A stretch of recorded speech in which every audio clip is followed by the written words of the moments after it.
कि भारतीय जनता पार्टी इस वक्त जिस तरह से हमारे राम के नाम को इन्होंने बेचा, राम के नाम पे अयोध्या में कितने चंदा चोरी की, आप बताइए। चंदा चोरी की एक भी के ऊपर जो उन्होंने ट्रस्टी ने किया उनके ऊपर एफआईआर हुई? नहीं हुई।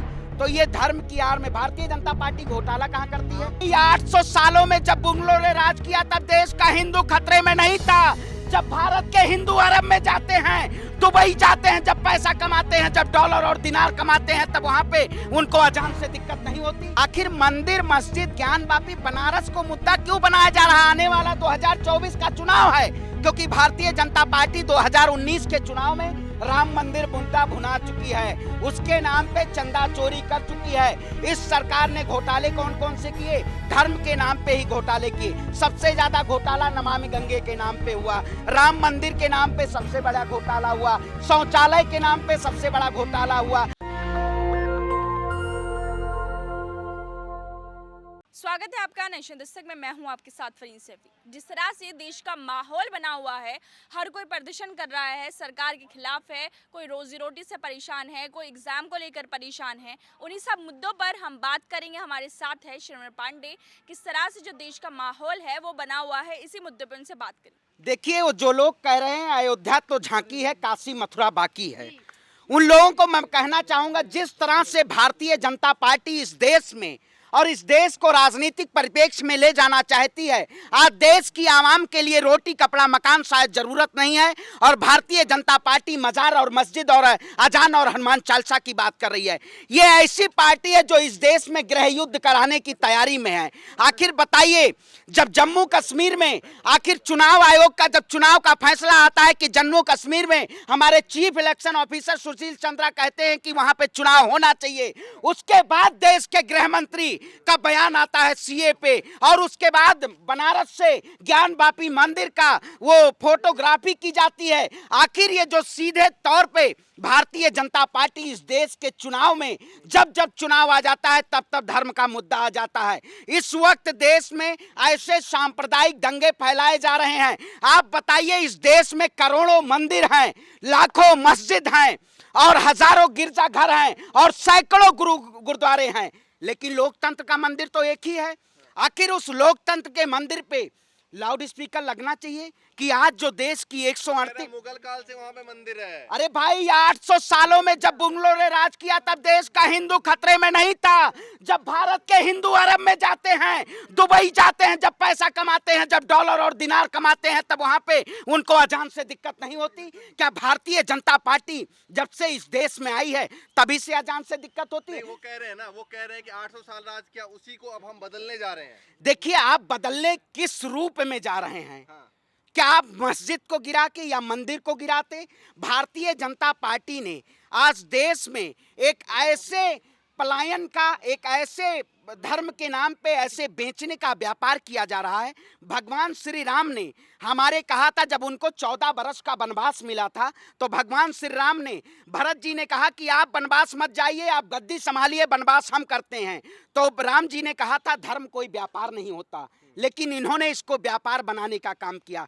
ये व्यापारी लोग हैं, ये चोला को पहन के देश को बेचने का काम कर रहे हैं। जिस देश का प्रधानमंत्री, जिस देश का गृह मंत्री सांप्रदायिक दंगों पे बात नहीं करता है, लेकिन अगर चुनाव आ जाता है तो संप्रदाय फैलाने के लिए काम करता है।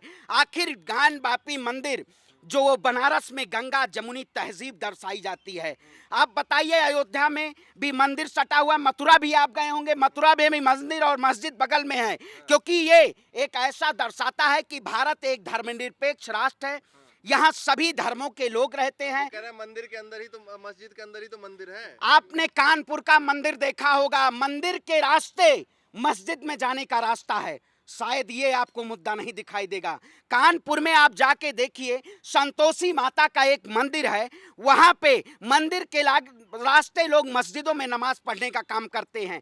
यही हम लोग धर्म सिखाता है।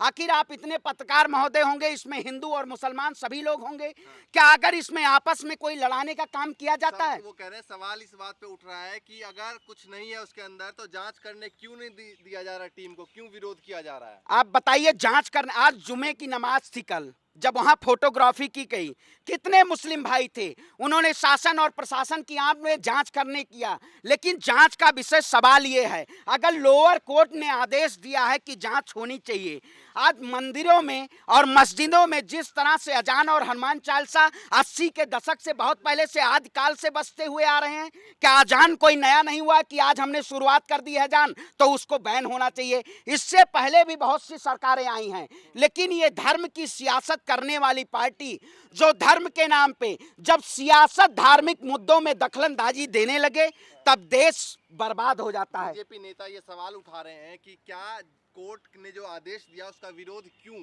बीजेपी के नेता नहीं, वो भारतीय जनता पार्टी के भगवा के व्यापारी नेता उनको कहिए, क्योंकि जिस तरह से भगवा को और भगवान श्री राम को और कृष्ण को, आखिर आप बताइए, भगवान राम सबके आराध्य थे। आप वहां जाइए, बनारस में जाइए, काशी टेम्पल जो है वहां भी सभी लोग आपस में कोई नहीं है, हिंदू मुसलमान सभी आपस में एक है।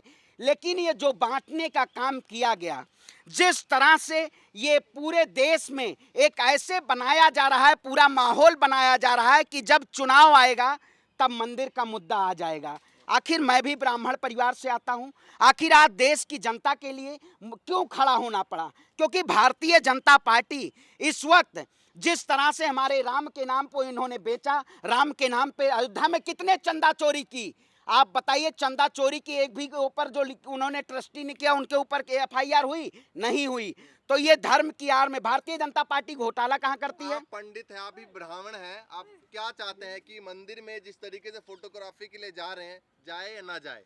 नहीं, देखिए, मंदिर और मस्जिद में फोटोग्राफी का कोई मायने इस देश में नहीं है। हाँ।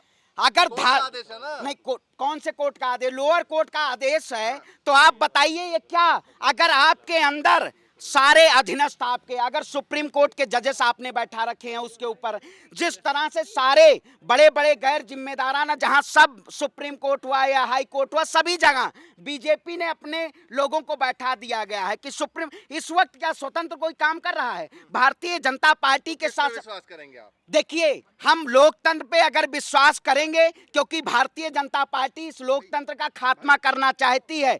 मैं कहता हूं, अगर लोअर कोर्ट ने आदेश दिया फोटोग्राफी का, तो मंदिर और मस्जिद वहां दोनों के फोटोग्राफी का आदेश देना चाहिए। लेकिन सिर्फ मस्जिद का फोटोग्राफी देना, क्या एक ऐसा संदेश देना कि एक समुदाय है जो इस देश में नहीं रह सकता है? सवाल यही उठाया जा रहा है कि मंदिर के अंदर और मस्जिद के अंदर मंदिर है। आप बताइए, मैं हिंदू हूं और आप मुसलमान हैं, लाओ मैं आपकी कुरान पढ़ देता हूं, आप मेरी गीता पढ़ लीजिए। क्या इस तहजीब को आप क्या दिखाना चाहते हैं? जिस तरह से इस तहजीब को गंगा, जमुना, सरस्वती, सभी जो तहजीबें हैं, आखिर मंदिर, मस्जिद, ज्ञान वापी, बनारस को मुद्दा क्यों बनाया जा रहा है? आने वाला 2024 का चुनाव है, क्योंकि भारतीय जनता पार्टी 2019 के चुनाव में राम मंदिर मुद्दा भुना चुकी है, उसके नाम पे चंदा चोरी कर चुकी है। इस सरकार ने घोटाले कौन कौन से किए? धर्म के नाम पे ही घोटाले किए। सबसे ज्यादा घोटाला नमामि गंगे के नाम पे हुआ, राम मंदिर के नाम पे सबसे बड़ा घोटाला हुआ, शौचालय के नाम पे सबसे बड़ा घोटाला हुआ। और देश में ये सरकार एक ऐसी तानाशाही और अहंकारी सरकार है कि शायद मुद्दों से जनता को भटकाने के लिए ये हिंदू और मुसलमान का मुद्दा लाती रहती है। हम इसलिए आवाज ये समर्थन नहीं करते हैं कि अगर शायद बनारस आज नया बसा होता, अगर वो मंदिर और वो मस्जिद अगर आज बनी होती तो उसका विरोध होना चाहिए था। आदिकाल से बनारस है। भारतीय जनता पार्टी और देश के प्रधानमंत्री का शायद जन्म नहीं हुआ था, तब से वो मंदिर और मस्जिद वहां पे विराजमान है। कोई कह रहे हैं कि जो छेड़छाड़ हुई थी पहले उसको बदला जाएगा। छेड़छाड़ हुई थी, बदला जाएगा। अब आप कुछ ऐसे ढोंगियों को आप कहेंगे, अयोध्या के कह रहे थे अगर 1 तारीख तक हिंदू राष्ट्र नहीं बनेगा तो मैं समाधि ले लूंगा। उन्होंने समाधि नहीं ली, लेकिन अब वो ताजमहल को जाके जा रहे हैं कि कौन सा महल उसको बनना चाहिए, वहां शिव जी की मूर्ति है। अरे ये कौन से ब्रेन वॉश लोग हैं? इस देश में अपनी दुकान चलाने के लिए आप देखिए, इस देश में कितने बाबा होंगे जो धर्मगुरु बने हुए हैं। चोला पहन लीजिए, चंदन लगा दीजिए, फ्री में धर्मगुरु ज्ञान देते रहिए। तो धर्मगुरुओं का काम आखिर सियासत करने लगेंगी, बीजेपी को फायदा मिलता है, क्योंकि बीजेपी ने जान लिया कि वो स्किल इंडिया, डेवलपमेंट इंडिया, आत्मनिर्भर भारत और सर्व शिक्षा अभियान, इन सब के जरिए वो चुनाव नहीं लड़ सकती है। उसका एक ही एजेंडा है, केवल धार्मिक एजेंडा, अगर वो धार्मिक एजेंडों को नहीं भुनाएगी तो शायद वो उसकी आपके कुर्सी, हिसाब से क्या मुद्दा है बताइए? हमारे हिसाब से क्या है, आपको नहीं दिख रहा है? नहीं, बताइए आप क्या पत्र मुद्दा नहीं, आप क्या नहीं, आपको नहीं, सर सवाल ये ना, विपक्ष सवाल नहीं उठा रही है, 50 रुपए तो आज सिलेंडर के नहीं, रेट बढ़े सरकार हुए ने हैं। कड़वा तेल भी महंगा पड़ गया कि आप गरम तेल अपने कानों में डाल लीजिए, आप सुनना बंद कर दीजिए। हाँ। 50 रुपए आप सिलेंडर का दाम बढ़ा, आपको नहीं दिख रहा होगा? नहीं, वही सवाल नहीं तो विपक्ष की नहीं, पार्टी कहाँ सुनिए, दिखा रही है? 50 विपक्ष, हाँ। क्या हम खड़े हैं? देश की जनता अगर आवाज उठा रही है तो उस सरकार को नहीं देखना चाहिए? जो सरकार महंगाई पे नहीं बात करेगी लेकिन देश की जनता को वो तोड़ने के लिए, बंगाल में जाके तोड़ने के लिए किया जाएगा। आखिर वो कौन लोग हैं जो अयोध्या में, आपने देखा होगा राज ठाकरे भी कह रहे हैं अब अयोध्या आना है। आज जब आपका अस्तित्व धर्म के नाम पे जब आप इस देश की जनता को तोड़ने का काम कर रहे हैं, तब आप कह रहे हैं अयोध्या भगवान श्री राम का दर्शन किया जाएगा। आखिर भगवान श्री राम के नाम पे कितने लोगों की दुकान चल रही है? शायद वहां पे जो हनुमानगढ़ी और रामलला का मंदिर है, जिस नाम पे ये लोग लूटने का काम किया, ट्रस्टी के लोग पुजारी होंगे। आखिर बताइए, यूपी चुनाव से पहले कह रहे थे कि ट्रेंड चल रहा था फेसबुक पे, चलो मथुरा, अब ट्रेंड चलने लगा है चलो काशी। देखिए जिस तरह से ये घुमाया जा रहा है, पूरी तरीके से एक भारतीय जनता पार्टी का धार्मिक सिलेबस है। जब चुनाव आएगा उस धार्मिक सिलेबस को आगे कर दिया जाएगा। उत्तर प्रदेश का चुनाव था, कर्नाटक में हिजाब का मुद्दा उठा, भुनाया गया उत्तर प्रदेश में। बंगाल में सीए का मुद्दा उठाया गया, भुनाया जाएगा कश्मीर में। अब काशी का मुद्दा उठा के 2024 में भुनाया जाएगा। का मुद्दा तो फिर से उठ रहा है, कह रहे हैं कि सीए लागू करेंगे, अमित शाह कह रहे हैं। सीए नहीं लागू होगा इस देश में, ना सीए, ना एनआरसी, ना एनपीआर नहीं लागू होगा। अगर ये लागू करेंगे तो जिस तरह से देश में आंदोलन हुआ था उसी तरीके से आंदोलन होगा। और प्रधानमंत्री मोदी जी और देश के गृह मंत्री जी को चैलेंज है, देश की जनता आंदोलन करने का काम करेगी। और अगर इस देश में मंदिर और मस्जिद को क्षति पहुंचेगी तो हम खड़े होने का काम करेंगे, क्योंकि हमारी भाषा में आंदोलन तो पहले भी हुआ था, सीए वापस थोड़ी हुआ। क्यों आंदोलन हुआ था? कृषि कानून वापस हुआ ना? तो सीए के बारे में नहीं बताओ तो ना, वो उसके भी बारे में आंदोलन वापस होगा। ये वही प्रधानमंत्री हैं, जब जब डरेंगे तब तब ये वापस करेंगे। जब जब इनको चुनाव हारने का समय आएगा तब ये वापस बिल करेंगे। तो 2024 में आंदोलन बैठेगा, बीजेपी तुरंत सीए और एनआरसी वापस करेगी। तो देखा आपने, इनका साफ साफ कहना है जिस तरह से जो देश का माहौल है बिगड़ता जा रहा है, जो पूंजीपति लोग हैं उन्हें फायदा पहुंचाया जा रहा है, जो सत्ता में सरकार बैठी है ना तो वो लोगों के लिए कुछ कर रही है, बस अपना पेट भर रही है। किस तरह से देश में हिंसा हो रही है, बुलडोजर चलाया जा रहा है, मंदिर मस्जिद के नाम पर राजनीति की जा रही है, कहीं पर मस्जिद को तोड़कर मंदिर बनाया जा रहा है, कहीं पर बोला जा रहा है कि इस मस्जिद के नीचे मंदिर निकलेगा। तो ये जो मुद्दे हैं ये चुनाव जीतने के लिए निकाले जा रहे हैं।